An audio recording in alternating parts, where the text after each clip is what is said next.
Disc golf plastic comparisons can be a complicated subject, but what I'm going to do is I'm going to break down your basic plastics, your mid-grade plastics, and your premium plastics, how they perform, what's best for you, what's best for your pocketbook, and that way you'll be a little more prepared the next time you pull one of those discs out of your bag. There are a lot of brands out there, a lot of manufacturers, a lot of discs, so it can, like I said, be overly complicated, but we're not going to go down that route. We're going to do the KISS method today, and I'm going to break these discs down for you, what this plastic comparison means, and we will touch on brands a little bit, but only insofar as a comparison model. With that being said, let's dig in.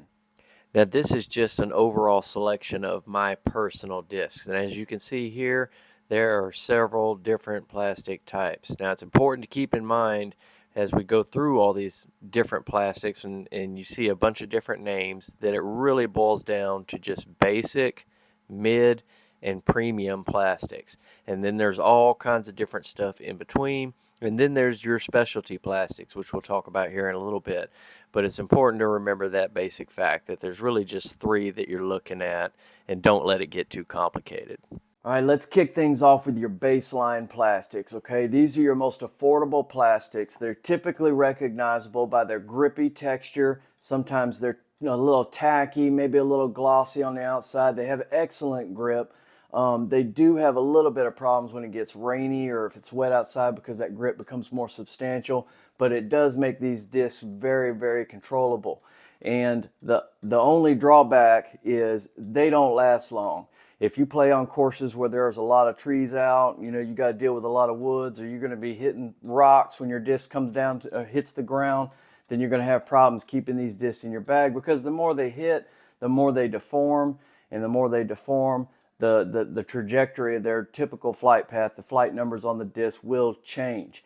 Now, like I said, you got a bunch of different brands out here, but Innova offers DX. That's their basic plastic line. Get these things out of my mouth.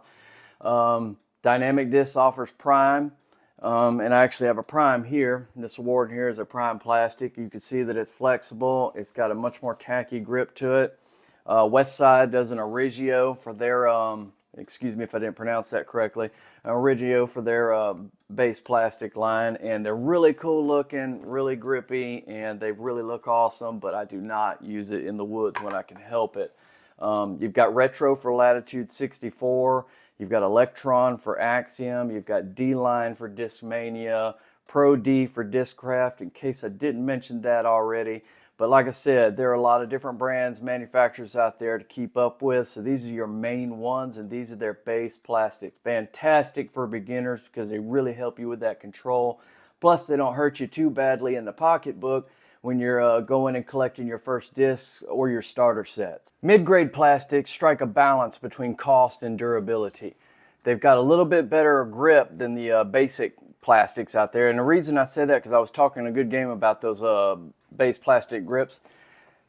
Once you get better at the game, that grip becomes something that holds you back. Okay, so the grip is a little more balanced with your mid-range discs. It's not quite as grippy, so you're ripping those longer drives. The disc isn't hanging onto your fingertips as much, so it really is an improvement overall with the grip. And it's something you'll have to get used to as you get better at the game.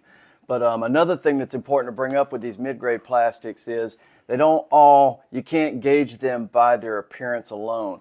Like the Halo Gold line, this is a Latitude 64's mid-grade plastic, their gold line. Looks a lot different than the Innova KC Pro. Pro is Innova's mid-grade plastic range. They even feel different. So that's not always something you can turn to determine whether you're dealing with a mid-grade plastic or a basic plastic. Now you've got Discmania offers a P line. That is their mid-grade plastic range. You've got Tournament for Westside, Fuzion for Dynamic Discs, Neutron for Axiom, obviously the Pro for Innova, and the Gold for Latitude 64, and the P line for Discmania. And there are a lot more different discs out there with mid-grade plastics. And like I said, you can't always tell by feeling them and looking at them, and because these two right here, they just look way different. So you'll have to be kind of up on your lingo in terms of what is what in the disc golf world when it comes to plastics.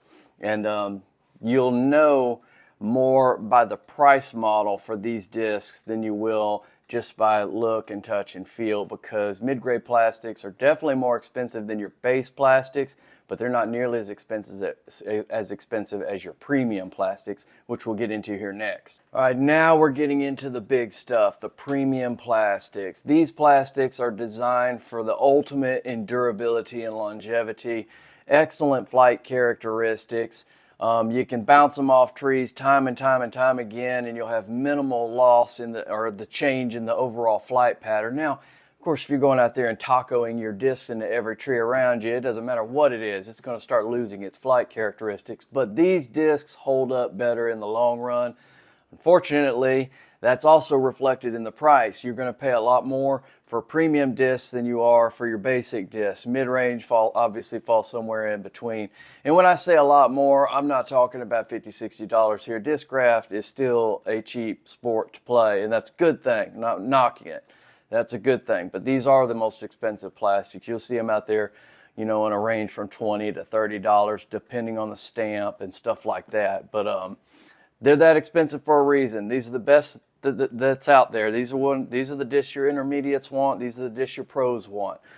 All right, and another thing that I think is important to bring up is when it comes to the premium plastic, terms often get interchanged. I don't know why that is, but they've got multiple different plastic names for essentially the same type of plastic. There may just be a slight alteration, and some of these manufacturers tend to use their mid-range discs and call those premium plastics as well. And I'll give you a prime example of what I'm talking about. This right here is an Enforcer Fuzion. Now, the Fuzion is often listed as their mid-range plastic, but if you go and look at their premium plastics, you'll also see Fuzion listed. Axiom does the same thing with its Neutron, but overall, they've got some interesting new names for their premium discs, like Nova uses the Star line. That's their premium. Discmania is ESP, or I'm sorry, Discraft is ESP. You got VIP for Westside, and this here is a VIP Westside Northman. You've got Lucid for dynamic discs. This is a Lucid Freedom, and they're very, very similar. I mean, two different manufacturers, but they're obviously part of the trilogy. They're all very similar. The same can be said of the Fuzion here, even though it's kind of in between of the mid-range and premium plastic. It feels, looks, and flies very similar to the Pro plastics. Latitude 64 offers an Opto line for their premium plastics. Axiom's got Proton and Plasma, and Discmania has a C line, an S line, and an active line. And again, sometimes you'll see those words, changing back and forth, or they'll be interchangeable or something along those lines to that nature. But overall, those are their premium lines, and obviously there's more manufacturers out there as well. The most important thing to remember is these are the best of the best. These are going to offer you the most longevity, the most durability, and the best flight characteristics that you can get out of the disc. So once you get past that beginner stage and really start, getting to where you can rip these discs down a fairway, it's time to start checking out the premium plastic. All right, now I want to talk about some of these specialty plastics. And the reason I bring this up is because it can be confusing when you're looking at your premium, your mid-range or mid-grade, and your basic plastics, because a lot of these manufacturers like to add different names to already existing plastics, whether it's in, one of those tiers. It's irrelevant. The point is they like to throw in a bunch of different terminology here and there, and it can be confusing. So I think it's important we talk about them. Plus, some of them are pretty cool, and you may want to check them out just for a variety of reasons. Some of them I have a Moonshine harp from Westside Discs. It's a glow-in-the-dark. Moonshine is their glow-in-the-dark plastic. And there are, every disc manufacturer, they offer their own little specific specialty discs. So let's have a look at them and see what they're all about. All right, when it comes to your specialty plastics, it's important to realize that you're still dealing with your basic, mid, and premium plastics. There are a bunch of different variations on that, but they are specialty variations, like the swirl or the colors or the moonshine. Like the moonshine, for instance, is just a glow-in-the-dark variation of an existing premium plastic. The Opto X Explorer is just a certain type of Opto. It's still a premium plastic, but they've got little variations in it. The Ice Orbit Diamond is a beginner disc, very lightweight. You got your Gold Ice Fuse here, which is still a Gold Line Lat 64. And you got the Lucid Moonshine Escape. This is a glow-in-the-dark Lucid plastic. Blizzards and Air types are all variations of these premium plastics that are very, very lightweight for beginners. Comparing the different plastics is one thing, but ultimately you've got to choose the right one for you. And that boils down to a few things. You got your skill level, you've got your budget, and you've got your play style. Now, the only way you're going to be able to figure out what is best for you is by playing within those parameters. Experiment, get out there. That's one of the wonderful things about disc golf is it is oftentimes a community type of sport. You can get out there, meet other people, check out their discs. Most disc golfers are going to be completely cool with you checking out their discs and seeing what works for you and maybe even lending you a few in their bag. I know I always have extra discs that I end up not playing with anymore because I've moved on to another level in my game and I just don't need them.